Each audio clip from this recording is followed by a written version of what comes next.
Muy buenas tardes, sean todos muy bienvenidos a esta ocasión en que estamos haciendo el relanzamiento del libro Chilenas en el Everest y estamos muy orgullosos. Este es el segundo libro firmado por una mujer en la editorial Chilena Montaña, así que es con mucho orgullo que les voy a presentar el día de hoy a nuestras dos panelistas. Tenemos primero a la autora Vivian Cook. Como sabrán ustedes,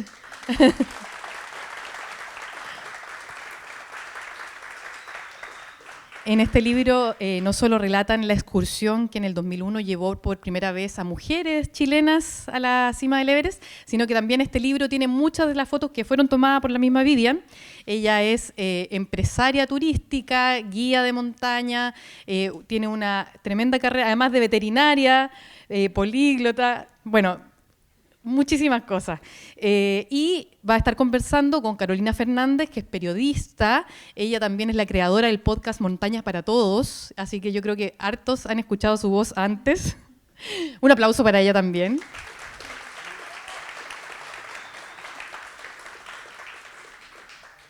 Y como siempre queremos agradecer acá al Café Literario de Providencia por alojarnos y a nuestro auspiciador Cervecería La Montaña, que en un ratito más van a poder degustar una cervecería de Wynn, de Paine, que es muy muy rica. Y además contamos con un invitado muy especial el día de hoy. Tenemos a nuestro gobernador Claudio Rego. Un aplauso para él. Y si quieres darnos algunas palabras. Oye, súper breve porque ellos son las protagonistas hoy día, pero yo solamente quiero decir las 3 razones por las cuales estoy hoy día acá. Primero, porque quiero apoyar el trabajo de la editorial Chilena de Montaña, a César Dizzi y a todo su equipo, que de verdad están haciendo un trabajo maravilloso de mantener vivo no solamente la literatura de montaña en general, sino algo que él me comentó la otra vez cuando nos juntamos a conversar, el testimonio de los que fueron precursores de la cultura y la tradición de montaña en Chile. Entre ellas, por supuesto, nuestra autora y las que la acompañaron. Así que primero, César, un gran abrazo para ti. Gracias por lo que estás haciendo y, como te he dicho muchas veces, cuenta con nosotros para seguir promoviendo la cultura de montaña. Segundo, para manifestar, así con mi presencia, la admiración por lo que hicieron Vivian y sus compañeras de ruta, una de las cuales yo también conozco, que es la Pati Soto, que me comentó este lanzamiento, yo no sabía que está acá. Porque claro, hoy día pareciera que ir al Everest es un trabajo que hace cualquiera el fin de semana, pero la verdad que cuando ellas partieron, esto era muy distinto, fue una proeza no solamente para mujeres, inclusive para hombres en esa época en la cultura chilena.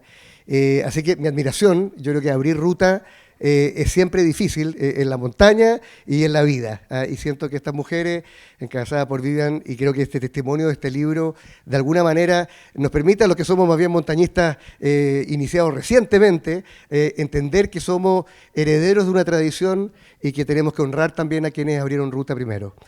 Y la tercera razón es por una afirmación que yo le comentaba a la Vivian también y a su familia, que es que yo soy un convencido que somos un país privilegiado en materia de montaña, pero que lamentablemente, sobre todo en Santiago, le hemos dado la espalda. La montaña sigue siendo el patio trasero de la ciudad y no el jardín delantero como debería serlo.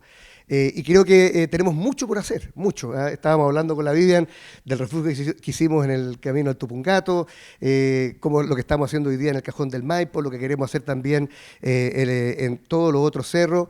La Vivian me decía, bueno, los accesos. Bueno, quiero decirle que hay cosas que se pueden hacer. Yo estuve el domingo en el Cerro La Cruz y tuve una tremenda alegría porque me fui por el Parque Quebrada Macul. A mí me correspondió partirlo cuando era alcalde de Peñalolén. Quiero decirle que hoy día es un parque absolutamente gratuito, que lo administra una municipalidad pobre de Santiago, que tiene 2.500 personas que lo visitan todos los días de cada fin de semana y que está absolutamente limpio. Eso para mí es una demostración de que se puede. Cuando veo que el Manquehue está erosionado entero y tiene las comunas más ricas que están en su faldeo, me irrita que esas comunas no puedan hacer lo que Peñalolén hizo con la quebrada Macul y el acceso a ese vía de los Andes Centrales. Entonces, solamente decirles que estamos no solamente preocupados, ocupados de promover la cultura de montaña. Para mí, la montaña es un espacio natural de sanación del alma de las personas, no solamente un espacio para practicar un deporte. Y creo que en la medida que lo logremos hacer, vamos a hacer carne lo que nosotros queremos para Santiago: recuperar la ciudad para las personas y la naturaleza y sus cerros para la ciudad. Felicitaciones y cuenten conmigo en todas las locuras que se le imaginen para adelante. Ya, gracias. Le vamos a cobrar la palabra, gobernador. Bueno, yo soy Cristina Correa, otra de las autoras de la editorial, así que, bueno, no queda más que dejarlas con Vivian y Carolina. Muchas gracias por la presentación y de verdad para mí en lo particular es un verdadero honor estar acá y quiero partir rápido la conversación para que aprovechemos el tiempo acá junto a Vivian. Cuando uno abre este libro, que entiendo que no lo has abierto hace mucho tiempo, se encuentra con historias que van desde tu vida personal, el ascenso a varias cumbres, tu vida como guía y luego el abrupto sueño que llega a ti de ir a los Himalayas, de hacer que un grupo de chilenas, que sean las primeras sudamericanas en hacer cumbre en el punto más alto del planeta. ¿Cómo nace esta historia? ¿Cómo nace este sueño en ti? ¿Y cómo logras también conquistar a varios de los que están presentes acá y que fueron parte de esa expedición?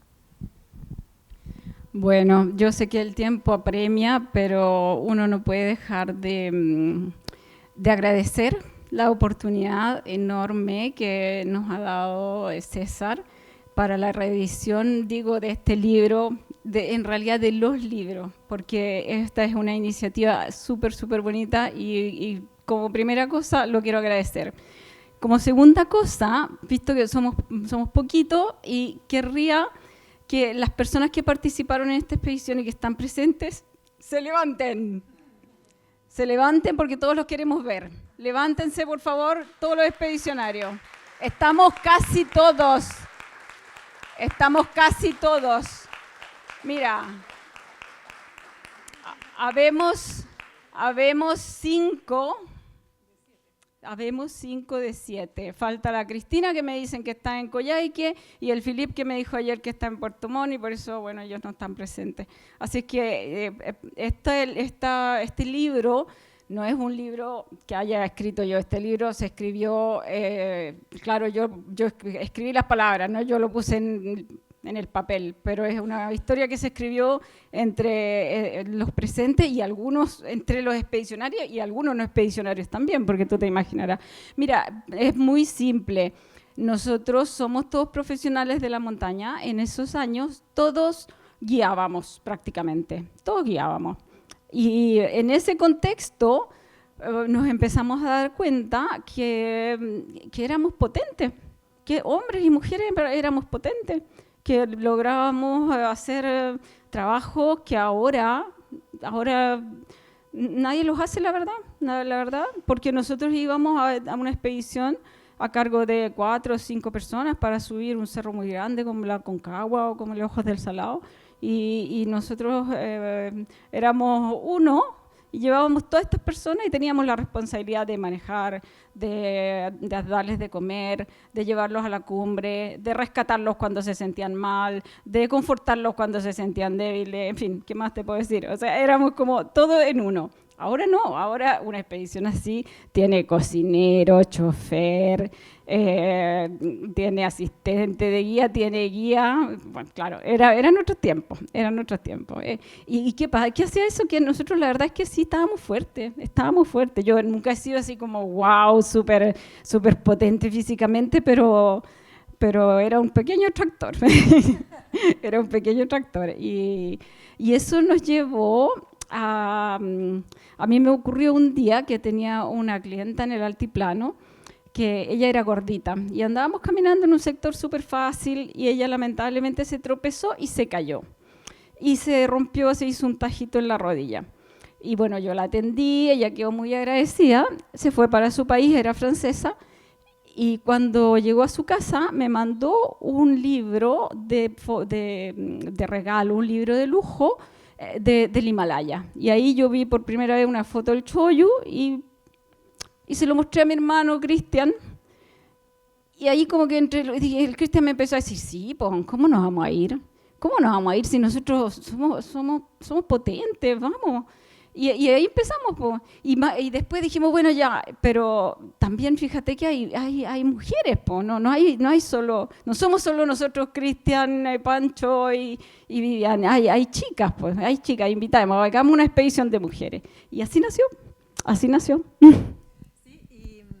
Y sobre eso, uno siempre se detiene en las cordadas, ¿no? Con las personas con las que sube, hace cerros previos, comparte ciertos como valores base, digamos.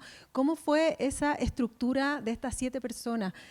Con algunos tenía cercanía incluso familiar, ya lo decías, ¿no? Con Pancho, digamos, que era tu marido en ese minuto. ¿Cómo fue, digamos, estructurar este grupo más allá de la potencialidad física que tenían y que era evidente a esa altura, porque prácticamente todos eran guías de montaña y de alta montaña principalmente? Esa parte también se dio de manera súper natural, te voy a decir, porque en estas expediciones que nosotros hacíamos, en la cual llevábamos grupos de clientes, eran expediciones comerciales a las montañas más altas, nosotros muchas veces ya uno era el jefe de expedición, el otro ya era asistente. O íbamos paralelo, íbamos 2 jefes de expedición, estábamos siempre juntos en la montaña, siempre juntos. Y de hecho a veces teníamos la posibilidad de elegir ya con quién quiero ir, con quién quiero hacer esta expedición. Y me recuerdo de haber elegido a la Pati, por ejemplo, aquí presente, para ir a una expedición. En esos tiempos, y que creo que fue la primera cumbre grande que hicimos juntas, que fue el... ¿Cómo era, Pati? ¿Cómo es que se llama ese cerro? Que es más largo que un día sin pan. Fuimos muchos, pero el primero. Bueno, sí, se dio de manera súper natural la conformación del equipo, porque efectivamente, yo igual he reflexionado mucho sobre eso, habían otras mujeres que eran fuertes en montaña, pero ahí nosotros nos veíamos todos los días, subíamos muy frecuentemente juntos, por lo tanto era normal que nosotros nos eligiéramos entre nosotros para ir juntos a estas expediciones tan cototudas, porque estamos hablando del Choyu y del Everest, no estamos hablando solo del Everest. Sí, eso es muy cierto, porque es el primer 8.000 que ascienden. En lo particular tú no llegas, y de hecho lo relatas bien en detalle el ascenso al Choyu, y que tuvo, yo diría, varios episodios que quizás te remecieron y te sirvieron bastante, no sé, por la lectura al menos, lo que me inspiró, como para enfrentar luego el desafío del Everest, porque vivieron muy de cerca, por ejemplo, un accidente del cual fueron prácticamente parte, ¿no? Todos los que allí se encontraban, ese extravío, digamos, de una persona a cargo de un guía en particular. Entonces, ¿qué experiencias les dejó este primer ascenso a un 8.000 en los Himalayas? Sí, bueno, esa es la pregunta más importante para cualquiera que quiera ir a la montaña. O que quiera emprender cualquier otra cosa en la vida, porque lo que ocurrió con el Choyu es que fue como en la escuela, fue el lugar de aprendizaje, solo que era un lugar de aprendizaje que era extremo, el Choyu era tan extremo, no porque tenga unos metros menos, para nosotros fue mucho más extremo. De hecho yo estuve mucho más cerca de no volver que en el Everest, que la verdad me peiné. Entonces, ¿qué sucede? Que en esa primera expedición, que yo vengo de subir montañas en los Andes, y me encuentro que era diferente, todo era diferente. Bueno, el entorno, de hecho, llegamos a un país donde nadie hablaba, no conocíamos ningún idioma, era, bueno, el Tíbet, pues, en el fondo es un país ocupado por los chinos, sigue siéndolo, había violencia, no había comida. Llegamos de entrada y empezamos a debilitarnos porque no había comida. Los primeros hostales, lugares, residencias donde nos quedábamos en el camino acercándonos al campo base, no había nada que comer. Entonces ya desde ahí entonces fuimos viendo ya, ¿qué se necesita? Se necesita ser súper organizado con las comidas, con las raciones, qué es lo que vamos a comer y qué es lo que no, qué es lo que vamos a usar, todos los equipos, cómo vamos a hacer la progresión, cómo vamos a hacer la aclimatación, los sherpas, cuántos necesitamos. Todo eso lo aprendí ahí y mucho más, eso y mucho más. Para ese primer cerro también me leí los libros de Krakauer, por ejemplo, el libro de Krakauer o libros de ese estilo. Todos los libros donde hubo desastres en el Himalaya, todos me los leí, me los estudié porque dije ya, ¿qué es lo que no se puede hacer? ¿Qué es lo que no puede pasar? Por ejemplo, una cosa que es bastante increíble, que a veces uno monta un campo de altura y deja ahí todas sus cosas, deja su gas, deja comida, las carpas, y vienen como squatter, ¿no? Como ocupa. De repente pasa otro grupo que viene desesperado, a lo mejor se mete ahí y se come tu comida. Cuando tú llegas, a lo mejor a 7.000 o 8.000 metros y entras ahí y no tienes gas para hacerte agua y eso te puede costar la vida. Entonces, ya desde ahí, ¿qué vamos a hacer con eso? ¿Cómo vamos a hacer para que eso no nos pase? Así que un proceso de aprendizaje, como todas las cosas en la vida. Sí, y te mencionaba lo de la muerte, o sea, si bien la persona no falleció, estuvo muy cerca de hacerlo. Para la gente que no se ha leído el libro, hay un episodio donde un guía llevaba a un cliente en particular y el tipo en el descenso, digamos, se extravía y milagrosamente rescatan al guía, que ya estaba también al borde de su energía, y también logra andar con la persona perdida. ¿Qué impacto provocó en ti eso? Porque también es como primera vez enfrentarse a, no sé, a cuerpos muchas veces que se ven en el camino de estos cerros ya que superan los 8.000 metros. Mira, ese accidente y ese rescate, yo creo que debe ser una de las experiencias más fuertes que yo viví en los Himalayas. Porque nosotros veníamos recién llegando y este era un grupo de españoles además, y además era una expedición comercial y nosotros lo vimos al guía español partir ese día del campo base, lo vimos con un poco de debilucho que caminaba despacito y sus clientes caminando atrás y nosotros siendo guía y habiendo estado en esa situación, como que un poco nos apretó un poco el pecho, ¿no? Con el Cristian nos miramos y chuta, yo creo que casi nos pusimos a llorar.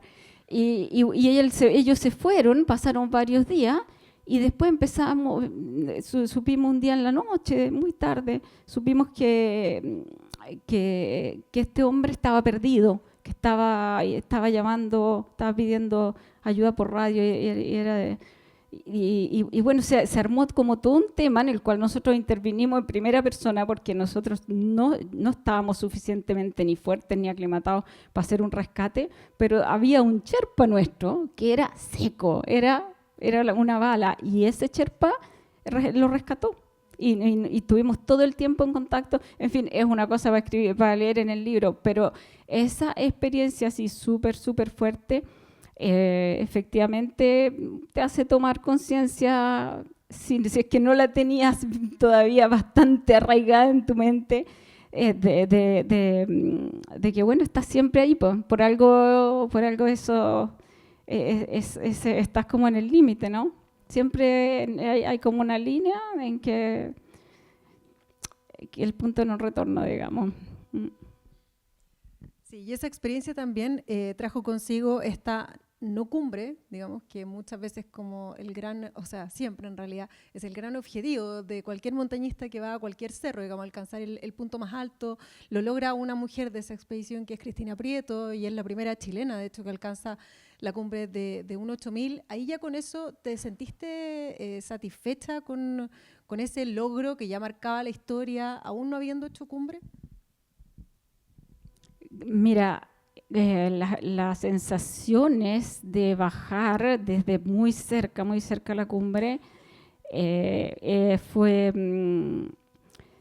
una... A mí me llama hasta el día de hoy, me llama mucho la atención porque yo estaba feliz de haber sobrevivido, porque igual yo estaba súper extrema, porque mira, yo resisto súper bien la altura, jamás la única vez en mi vida que me he sentido mal de altura y que he vomitado y que he quedado tirada como un perro, fue cuando bajé del Choyu, llegué al campo, al último campamento y me metí en mi carpa y me sentí, y ya las noches anteriores me había sentido morir. Entonces como que yo estaba feliz de haber sobrevivido. Y después cuando volvimos acá, claro, chuta, ahí me sentí un poco chuta, como que, ay, yo no subí.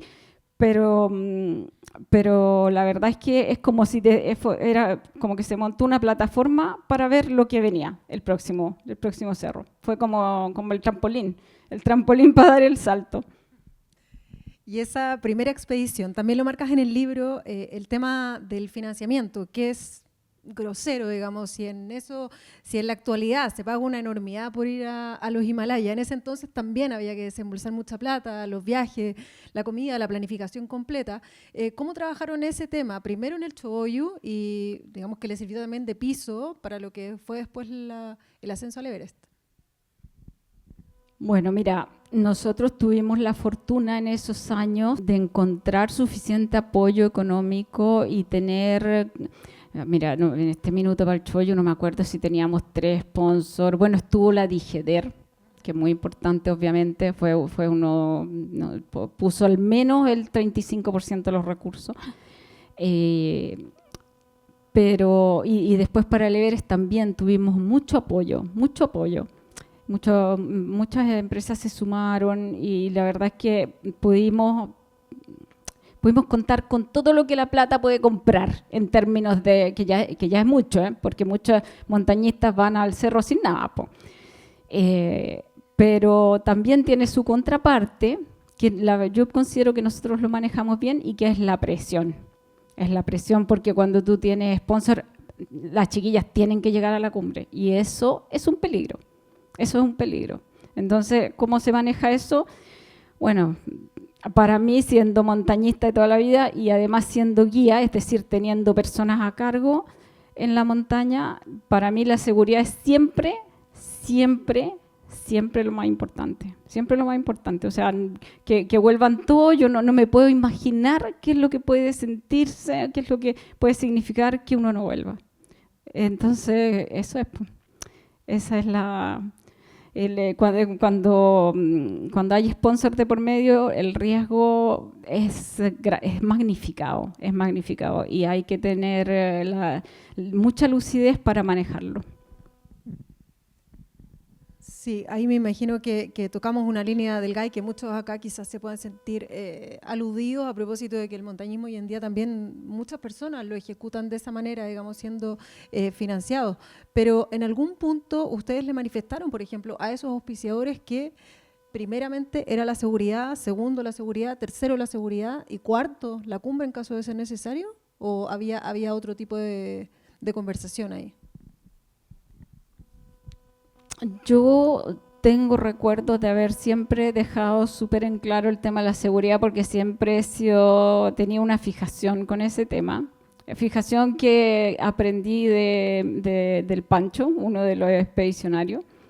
Es que cuando tú vas a la montaña, tú igual te das cuenta que es tu integridad física la que está en juego. Entonces todo el resto tiene que pasar a segundo plano, todo tiene que ser secundario. Yo no recuerdo haber tenido esta conversación con los sponsors, en ningún caso. Los sponsors, y nosotros tuvimos muy buenos sponsors, muy buenas empresas auspiciadores con responsabilidad social, te podría decir, que nos apoyaron en el antes, en el durante y en el después. Porque el Choyu también fue con cámara, sí fue con cámara. ¿Cómo fue esa con cámara, digamos, de camarógrafo que lo andaba grabando? ¿Cómo fue esa? Sí. ¿Cómo fue eso, digamos, también ese ascenso con otros ojos que los estaban mirando y que después iban a mostrarle esto al resto? No, lo que pasa es que en el Choyu era más reducida la expedición, éramos solo 4. Cristina y yo, Cristian, y Fernando, que era el camarógrafo. Pero Fernando era para todos los efectos una montañista igual o más fuerte que nosotros. Fernando estaba súper fuerte también. Y él en ningún caso fue como otros ojos que estuvieran mirando. Él fue siempre fue cordada. Desde el día 1 fue cordada, Fernando, sí. Sí. No, nosotros nunca nos sentimos, porque en el fondo todos quienes hicieron las imágenes que después se vieron en las 2 expediciones eran parte del equipo, eran parte del team de montañistas. Así que no, era como una relación muy cercana. Ya metiéndonos en materia netamente del Everest, ¿cuánto tiempo tomó esa planificación? ¿Cómo lo hicieron? Siendo 7 personas, ¿se dividieron las tareas? ¿Cómo fue esa planificación? Bueno, mira, en ese tiempo yo estaba recién empezando a usar computador. Descubrí Excel. Yo con el Everest descubrí Excel. Así que ahí me hice mis planillitas de Excel, los días, las comidas, los gramos, las calorías, los metros que había que subir, bajar para entrenar. Y hacíamos nuestras reuniones y tomábamos nuestros acuerdos. Participaron todos, y participaron también gente muy cercana, los amigos, los hermanos, las parejas, todos participaron en la búsqueda del equipo. La planificación, probablemente la parte más importante de la planificación del Everest tiene que ver con informarse con quienes fueron antes y lo que les pasó a los que fueron antes. Y en eso, la verdad, tengo que agradecer a algunos montañistas muy fuertes que me tomaron. Un señor me llamó aparte, me dijo: mira, esto se hace así. Tú necesitas un Sherpa por persona, no menos. Tú necesitas hacer este tipo de aclimatación, tú necesitas esto, tú necesitas... Me dio, pero como datos súper precisos, porque el tipo lo había hecho muchas veces antes. Y eso, yo creo que eso es algo que les puede interesar. Son súper pocas las expediciones y súper pocas las personas que hacen cumbre en el Everest a la primera. Yo conocí muchos montañistas fuertes, potentes, que para subir tuvieron que ir 2 o 3 veces. ¿Por qué? Porque, bueno, tal tema, el clima. Te puedes equivocar en la ropa que llevas, por ejemplo, y te puedes enfermar. Esos son los principales motivos. Pero la verdad es que a mí una de las cosas que me enorgullece y me hace feliz de esta expedición, la que más me hace feliz es que volvimos todos, obviamente. Y la otra es que prácticamente fuimos todos a la cumbre. Éramos 7 y llegamos todos hasta el campo 4, y todos partimos juntos desde el campo 4 y todos avanzamos juntos hasta un cierto lugar en el cual una de las chicas se sintió mal y uno de nosotros tuvo que acompañarla junto con los Sherpas para bajar. O sea, prácticamente todos hicimos todo el cerro, porque en el fondo estamos hablando de una expedición de más de 70 días. Entonces, todos estuvimos ahí. Quiero decir, anda a buscar en la literatura donde queráis, no vaya a encontrar ninguna expedición donde 5 integrantes de 7 llegan a la cumbre del Everest. Es casi imposible. Yo por lo menos no conozco. Es más, acá para los varones presentes, digamos, los hombres tuvieron varios intentos, los chilenos, en los años 80. Algunos llegaron muy, muy cerca y por edema cerebral u otras razones, incluso hubo lamentablemente algún fallecimiento, se frustraron hasta que en 92 se logró la cumbre. Pero esto fue 9 años después. Y, a ver, primero quería hacer hincapié en el tema de las mujeres. Ya me quiero meter un poco más en detalle de eso, porque los varones en general como que han dominado esta historia y está perfecto, así ha sido, digamos, no es ninguna crítica, por el contrario. Entonces, para ustedes, ¿cómo fue? Y me refiero a las 4 expedicionarias, y tú que escribiste el libro, ¿cómo fue resaltar ese tema en la preparación? ¿Cómo fue como presentárselo también a las marcas? Y hacer como de esto un objetivo, porque finalmente era las chilenas que van al Everest, tal como el título del libro. Bueno, nuevamente aquí retomo el tema profesional, porque cuando nosotros estábamos en esos años, ¿no? Que estábamos guiando, yendo a estas montañas tan altas, y yo veía, aprendí, fue una de las primeras cosas que aprendí, que en estos cerros hay que ir despacito. Hay que ir despacito porque como hay poco oxígeno, incluso los más entrenados, los más fuertes, si andan rápido, en general no les va bien. Más que en general, diría que es una regla. ¿Qué pasa? Que nos dimos cuenta que sea las guías, mujeres, sea las clientas, mujeres, nos iba mejor en la altura. Nos enfermábamos menos, no, nos cansábamos menos, llegábamos más a la cumbre, y era como toda una situación como más humana. A lo mejor en el mismo grupo había hombres, mujeres, y los hombres llegaban destruidos, con los labios rotos, pidiendo perdón, y las mujeres ahí como, claro, más atrasito, pero bien. Entonces, claro, un poco por ahí yo la verdad es que soy una convencida de que tenemos algunas características inherentes a la feminidad que nos ayuda. Sin ir más allá, por ejemplo, cuando tú vas a una expedición, son muchos días.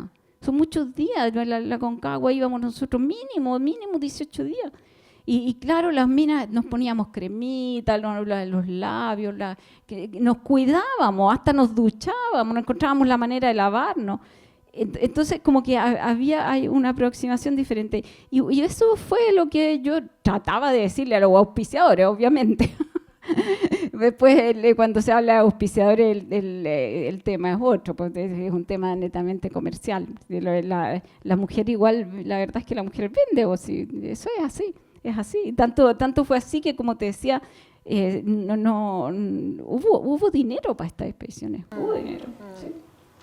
Y bueno, y físicamente aparte estaban en las mismas condiciones, digamos, hombres y mujeres, los 7 en buena. ¿Cómo fue la preparación física para el Everest de parte de todos? Bueno, para subir con una montaña, cualquier montaña, la preparación es subir otras montañas antes.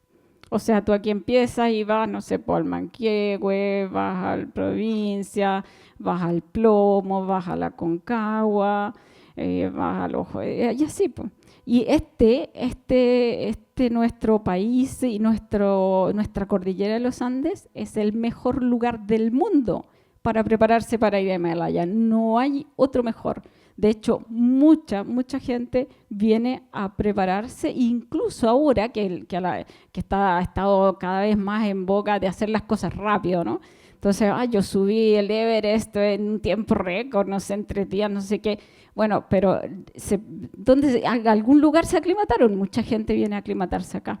Entonces, nosotros nos preparábamos todos los días de nuestra vida para subir el Everest. Todos los días, porque casi siempre estábamos en el cerro, nosotros casi siempre estábamos de expedición. Y una vez vino una chica colombiana y me dijo, sí, yo quiero subir el Everest, pero vivo en una ciudad donde no hay cerro y no sé qué, y subo todos los días, muchos peldaños porque vivo en el último piso, en un 8º piso, y subo y bajo, y subo y bajo. Y yo le dije, pucha, pero es que tenéis que subir cerro, es la única, no hay opción.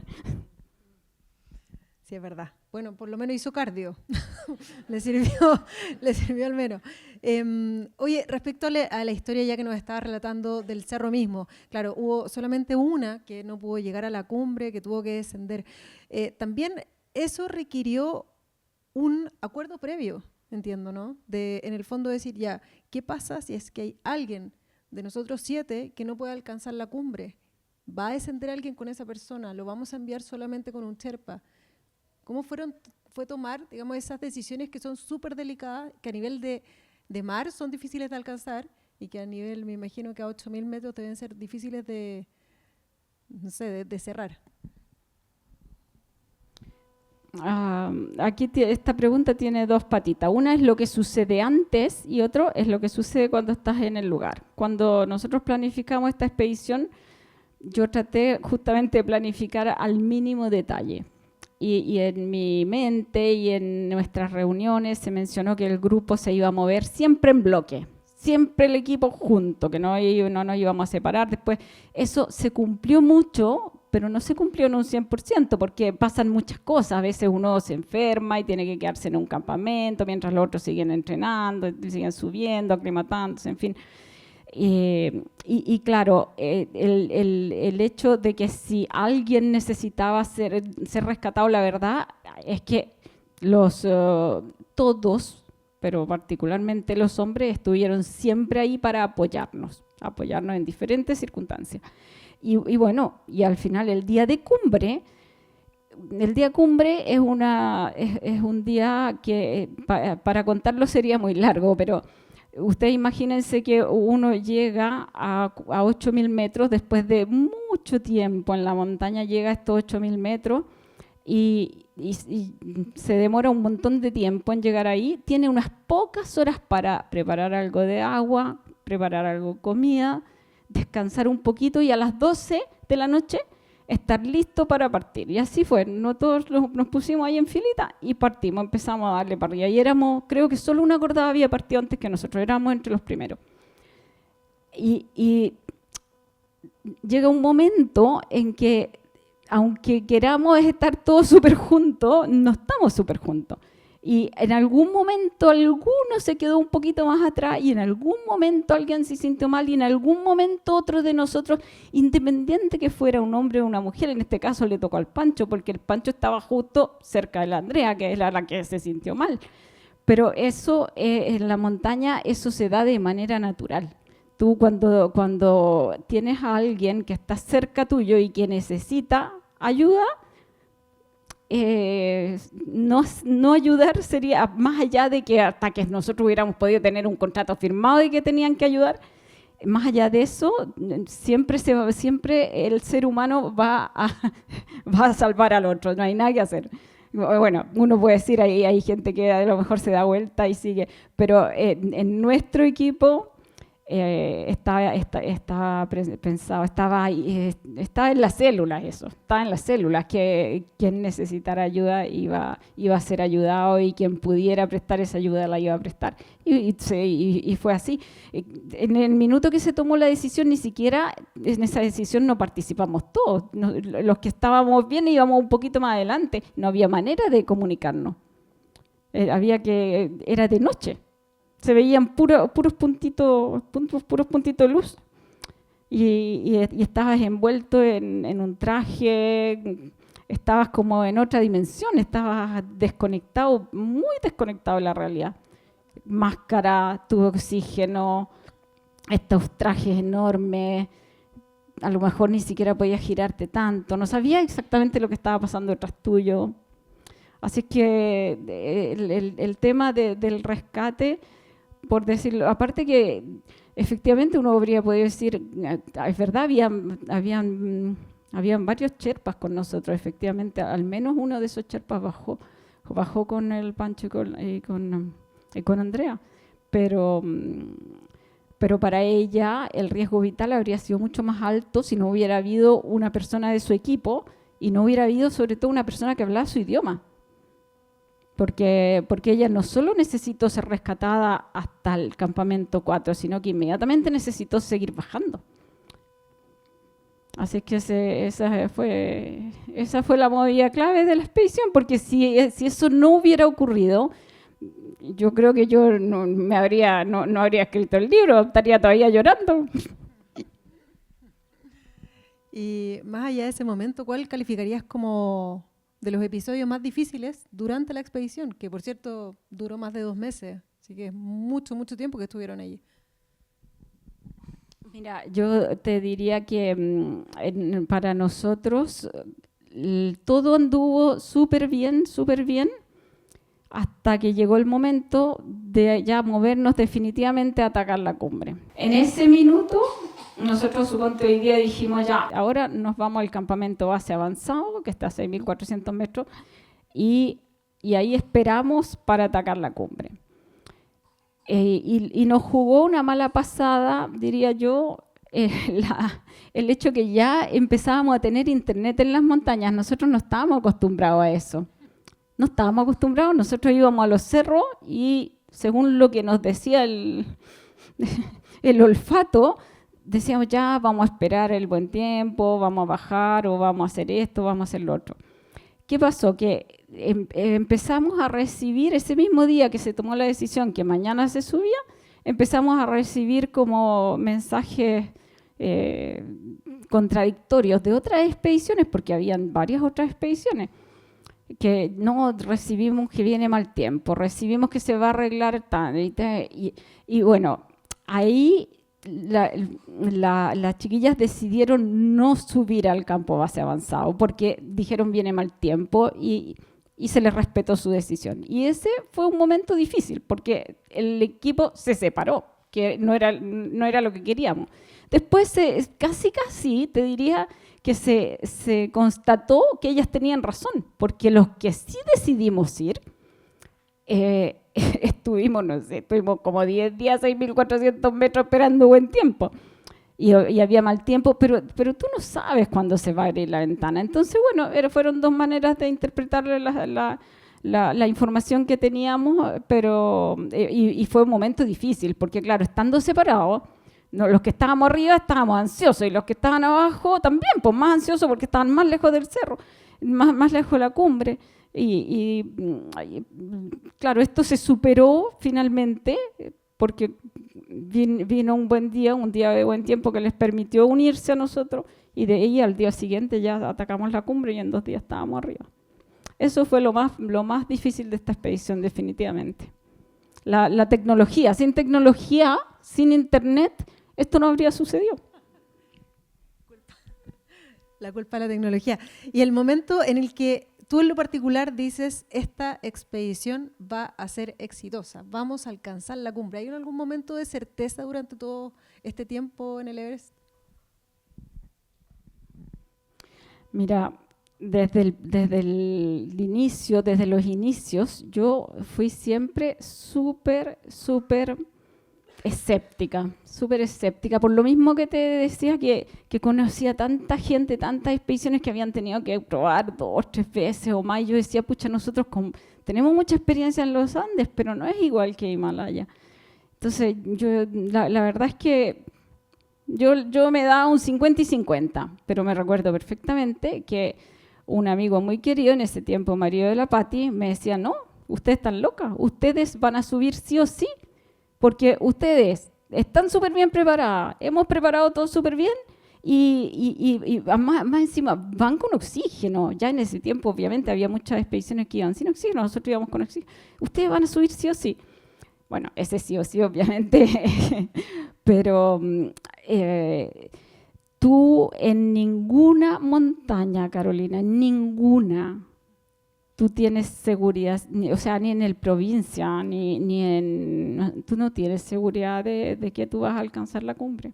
Hasta el último momento, yo creo que me recuerdo un momento en que nos miramos con el Philip, que estábamos ya muy cerca de la cumbre, y dijimos, sí, ahí está, ahora sí, ya estamos.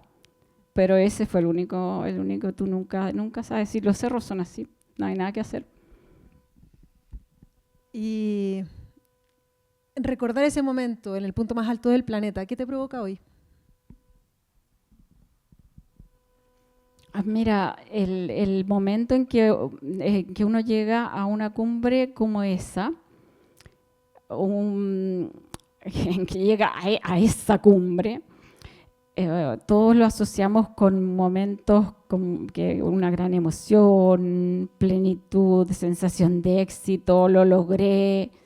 Yo personalmente, lo que viví en ese momento y que después lo he estudiado un poco, fue urgencia, pánico y bajemos inmediatamente. Eso fue.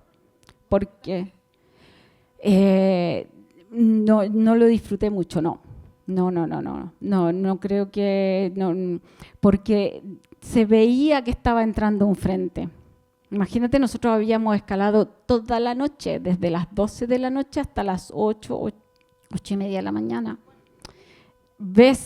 Llegas a la cumbre, ves todavía hay cielo azul y todo, pero ya ves el frente que está llegando por allá.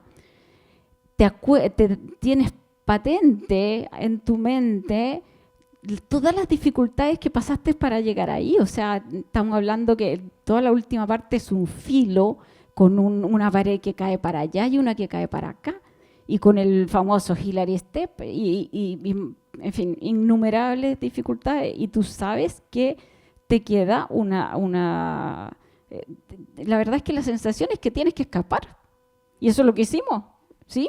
Sí, llegaste ahí, pero tienes que escapar, tienes que correr por tu vida, esa es la verdad.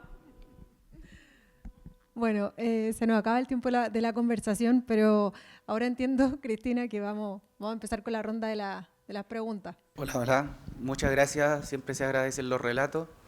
Quería ir a un punto que me parece medio extraño, disculpa, un poco medio extraño, de que para mí, quizá el contexto y la cultura en ese lugar y en los montañistas de cerros más altos esté establecido, pero tú hablaste del Sherpa que fue al rescate de los españoles.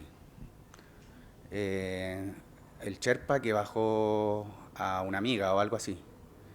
Entonces, esa cosificación me parece extraña. Entonces, bueno, aquí está Yanis, disculpa por mencionarte, que también en su Instagram parece, que tienes así como sin oxígeno, sin Sherpa. Entonces, me gustaría preguntar por eso, ¿cuál es el contexto? Porque yo no soy montañista, pero yo me acordaría de los nombres de esas personas que participaron en esas situaciones. Eso. Buena pregunta. Yo en este minuto no me acuerdo de los nombres de todos los Sherpas, pero están escritos en el libro. Están escritos en el libro. Bajo ningún punto de vista los Sherpas fueron cosificados. Bajo ningún punto de vista. Los Sherpas, de hecho, ellos no se integraron completamente a nuestro equipo porque ellos son un equipo ellos mismos. Ellos funcionan por equipo. Igual como nosotros funcionábamos como equipo, ellos funcionaban paralelamente como equipo. Nosotros, la verdad es que tuvimos una relación súper cercana con los Sherpas. Ellos se encariñaron mucho con Cristian. Y yo personalmente me recuerdo de haber tenido un poquito de... Yo habría querido haber contratado más Sherpas para que pudieran trabajar un poco menos, porque la verdad es que su trabajo era muy duro, muy duro. Por ejemplo, en el caso que tú dices del rescate en el Choyu, en realidad ese rescate, si no lo hubiera hecho esa persona, Pemba, si no lo hubiera hecho él, ese guía habría muerto, porque no había ningún occidental que tuviera la fuerza en ese minuto para llegar, estábamos hablando desde el campo base a 5007, a donde estaba perdido este hombre, que era más allá del campo 3, a 7000, debe haber estado, no sé, 7500, tal vez 7300, no, 7500 por lo menos. No había ningún occidental y de hecho este chico además era una persona súper joven, tenía 19 años yo creo, era un chico súper joven, tenía poca experiencia pero era muy fuerte. Y mira, a mí la verdad es que lo que tú me mencionas, que los Sherpas puedan ser como cosificados, que me choqueó un poco la palabra cosificar. Nosotros nunca sentimos eso, nosotros siempre fuimos uña y mugre con los Sherpas y yo la verdad creo que traté de cuidarlos dentro, como si fueran de los míos, siempre, siempre. De hecho, algunas veces, por ejemplo, había uno que tenía que tenía unos añitos más y que estaba un poquito más, que de repente se enfermó y yo lo obligué a quedarse en el campo base. Él no quería. Porque él consideraba que ese era su trabajo, él tenía que acompañarnos, son gente súper, aparte que esas son etnias que son personas súper especiales, como primera cosa, son personas que tienen una cultura diferente de la nuestra, en el sentido que, por ejemplo, nosotros hemos tenido acceso a muchas cosas, ¿no? Tenemos acceso, vamos un montón de años al colegio, a lo mejor podemos seguir después estudios, podemos llegar fácilmente a la información de diferentes maneras, y algunas personas de esa etnia que yo he conocido han sido personas que he dicho, ¿sabes que este es mucho más culto que muchos de nosotros que hemos ido al colegio, a la universidad? No sé cómo explicarlo. Una persona con la cual, para empezar, habla 4 idiomas, sin haber ido a estudiar a ninguna parte, habla 4 idiomas. Tú puedes hablar cualquier tema con él. Nosotros no tenemos esa cosificación, seguramente. Hola, Vivian. Oye, luego de lograr esa cumbre, que supuestamente es la más alta del mundo, y el techo, y que todos buscan como objetivo, ¿qué ocurrió después contigo? ¿Cuál fue tu siguiente desafío? ¿O hubo un desafío después? Mira, nosotros en algún momento nos planteamos hacer otras expediciones a Himalaya. No las hicimos. El hecho de mira, el montañismo es un deporte que tiene muchas facetas. De hecho, yo me considero mucho menos montañista que escaladora en roca. Eso es lo mío. Entonces, yo la verdad es que después de las montañas muy grandes del Himalaya, me dediqué a otras cosas, siempre como montaña. Siempre escalando en roca, esquiando, haciendo mucho trekking, muchas otras montañas más chicas, porque obviamente la más grande ya la había hecho. Pero mira, a mí la verdad es que sí me habría gustado hacer otras Himalayas, pero como tú sabes, la plata manda. Y acá, una vez que subiste el Everest, ¿quién te iba a dar dinero para otra expedición que no fuera un cerro más alto? Habríamos tenido que ponerle, así es que no, la verdad es que no hubo, para mí no hubo otros Himalayas. Trekking en el Himalaya sí. No, en términos de desafío, la montaña nunca se va a quedar corta, imposible. Siempre vas a tener a lo mejor un desafío más técnico, porque siempre con quien tú hables te van a decir la vía normal del Everest no es una vía técnica, entre comillas, pero lo cual tampoco es cierto, porque yo desafío hasta a los más hábiles a subir el Khumbu, la verdad. Tremenda experiencia subir el Khumbu. Como mujer te agradezco, como mujer montañista, a todas las chilenas que hicieron cumbre en el Everest, marcaron un precedente, sí o sí, para generaciones posteriores, como las nuestras, muchos años después. Así que primero, agradecerles a ti y a todo tu equipo de mujeres que inspiran el día de hoy a tantas que hacemos montañismo como ustedes. Así que primero eso. Y después quiero preguntarte como, si tú pudieras volver atrás, en ese día de cumbre, desde que partiste muy temprano en la noche para poder llegar a la cumbre del Everest, si pudieras volver atrás, ¿qué le dirías a tu yo de ese momento, que con los aprendizajes que tienes hoy, qué le dirías a ese yo de ese momento para disfrutar o vivir nuevamente ese momento de cumbre, esas horas en las horas claves que hicieron cumbre entre ustedes? Yo le diría, eso es lo que fue y eso es lo que tenía que hacer. Eso es lo que tenía que ser. En un ambiente así, cuando tú tú estás 1000% contigo misma. No hay ninguna distracción. Tu única preocupación es avanzar 1 metro más, sobrevivir, que alguien vaya atrás, que esté bien, que vaya adelante, que esté bien, que el clima no se eche. Tus sentidos están solo en eso. O sea, tú estás en un estado prácticamente meditativo. Y yo creo que es lo único que se podía hacer. Lo único que se podía hacer. Yo, la verdad, me lo felicitaría, mi yo. Mi pregunta tal vez un poco más íntima, no sé si la quieres responder al 100%, pero ¿qué enseñanzas de vida crees que te dejó esta experiencia, conocer otra cultura? ¿Y qué enseñanza crees que el montañismo te ha dejado en general? Pero más que nada esta experiencia, ¿qué enseñanzas de vida crees que te ha dejado? Qué buena pregunta la tuya. Para mí, el montañismo en general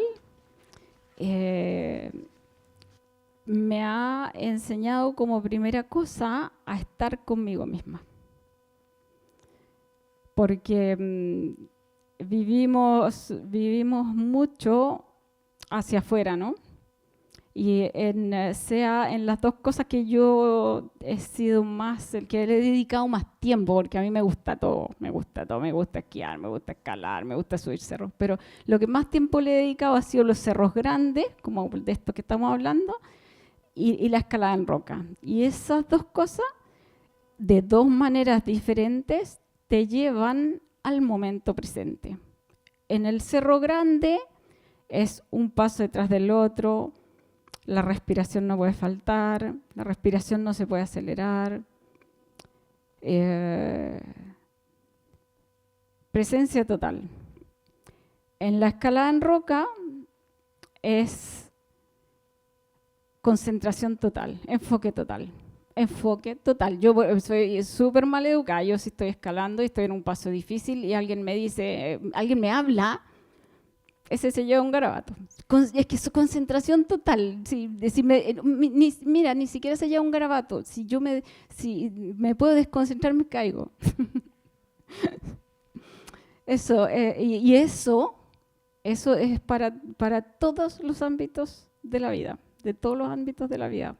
Porque, bueno, es lo que todos sabemos, pues de repente si uno en un momento en que uno, en cualquier circunstancia, se ofusca, se altera, se asusta, ¿cuál es la única herramienta que tenemos?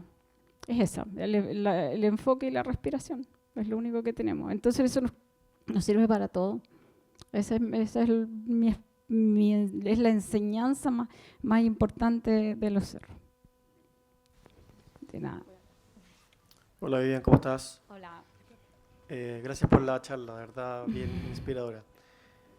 Descontando el tremendo logro que significó hace 23 años subir el Everest, siendo las primeras sudamericanas, puras mujeres, descontando ya eso que es en sí mismo una hazaña absoluta y categórica para Chile y que de verdad puso a Chile en lo más alto del montañismo en ese momento, y que hoy día el Everest ya dejó de ser lo que era antes, ya perdió el romanticismo a mi forma de verlo.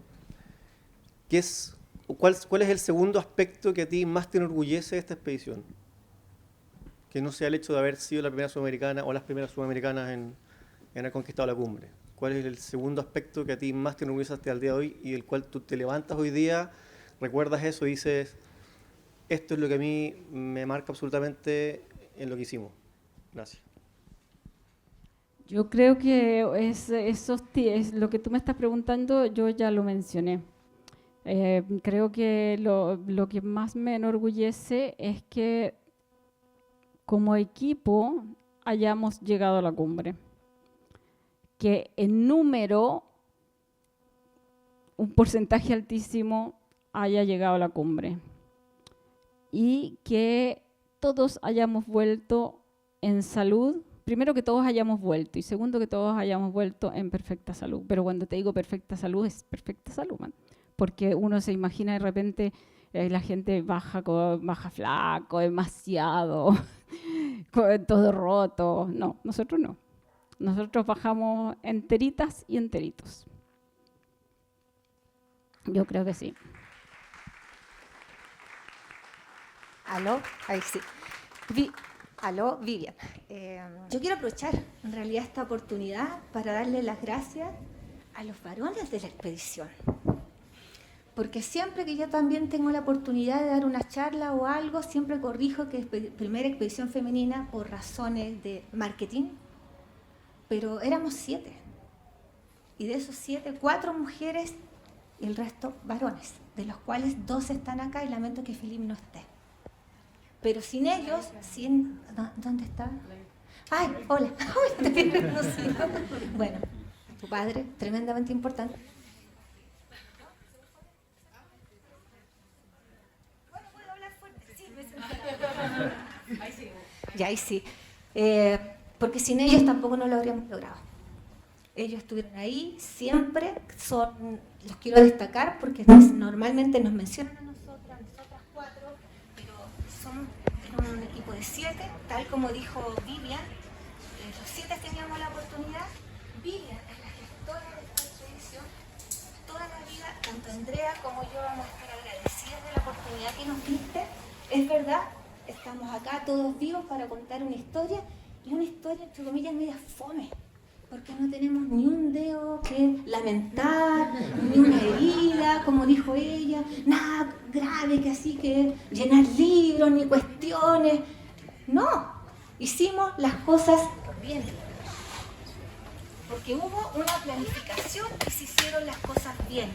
Y esa planificación partió el día 1, cuando la Vivian dijo, quiero ir a subir una montaña, quiero ir a subir un 8000, veo que este grupo tiene la capacidad. Nos venía observando desde el día 1, como dijo ella. ¿No somos las mejores montañistas de Chile? Sí, no las somos. Hay otras más bacanas, que suben más rápido, hacen cosas más difíciles, todo lo que quieran. Pero éramos el grupo que teníamos que ir. Como lo dijo ella. Éramos los 7 que teníamos que ir. Y con un tremendo apoyo que hubo detrás. Yo creo que ese es el valor, Vivian. Que nos juntaste a todos. A todos nosotros nos elegiste con pinzas. Y nos llevaste y nos trajiste. Gracias. Gracias, Vivi.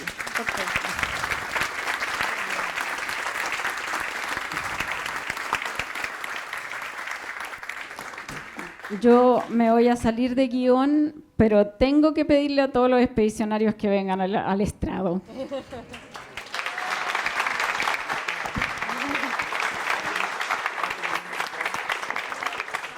Sí, linda.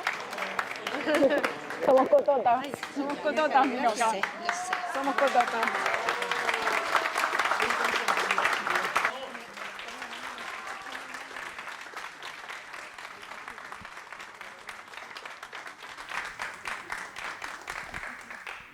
Oye, atrás, perdona, no sé tu nombre.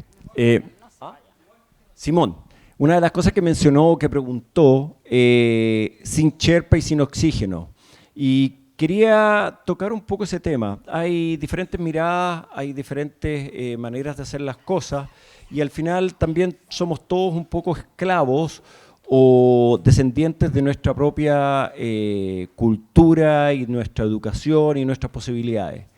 En ese contexto, en esa época, se dio que lo que pudimos hacer necesitaba el apoyo de Sherpa. Ahora, todo el equipo en altura habían 5 Sherpas, tampoco es que fuera muy grande el equipo. Sin embargo, sin oxígeno se pensó en algún minuto, pero también disminuía las chances, y ahí uno empieza a barajar otras alternativas, en términos de cuántas posibilidades reales hay de llegar allá arriba. Entonces, son decisiones. Después, un primer paso, se logra eso, y después vendrán otros que harán el segundo paso, sin oxígeno quizás, sin Sherpa, ojalá. Y es una de las cosas que yo echo de menos hoy en día en el montañismo nacional. Hay justo el otro día alguien mostró una foto de alguna esquiada en las Torres del Paine, en algún couloir que yo alguna vez pensé en escalar. Hay algunos avances, pero todavía hay tanta montaña por escalar acá y siento que hay poco empuje. Yo vivo afuera ahora, estoy medio desconectado del medio, pero uno lo que ve en internet, faltan las nuevas generaciones que se empujen un poco más. a encontrar los límites. Eso. Oye, ¿puedo preguntar algo? Yo que quería en el fondo, no sé, es pregunta y es propuesta, la verdad. Acá.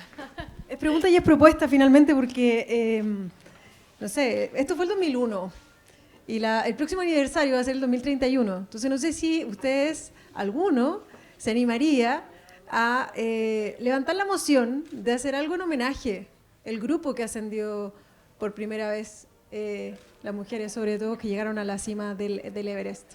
No sé si lo han pensado o se los dejo como una propuesta eventual, puntito suspensivo. No lo hemos planificado.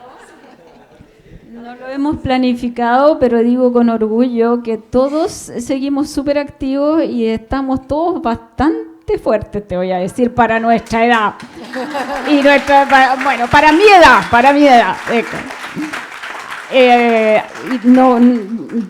Al Himalaya, no. O a un 8000, al Himalaya sí, a un 8000 no.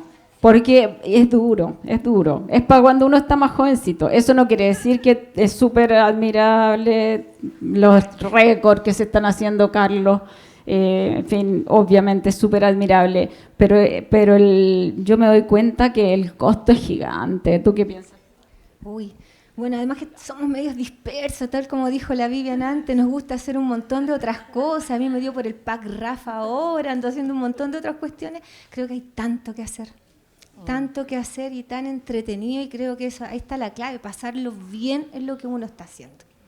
Pasarlo bien y rodearse de la gente adecuada. Yo creo que voy a ir a visitar a los chiquillos donde viven, porque viven en lugares maravillosos. Quedaron muchas preguntas en el tintero. Queríamos agradecerles a todos, a Vivian, a Carolina, a Patti, a Andrea, a Cristian, a Francisco, Pancho, que hayan venido. A ustedes también, disculpen los que no alcanzaron a hacer sus preguntas, pero ahora vamos a tener venta y firma de libros, así que pueden hacer la pregunta directamente a Vivian. Y también tenemos para degustar cervezas de La Montaña, Cervecería La Montaña, muy ricas, así que los invito a compartir en este momento.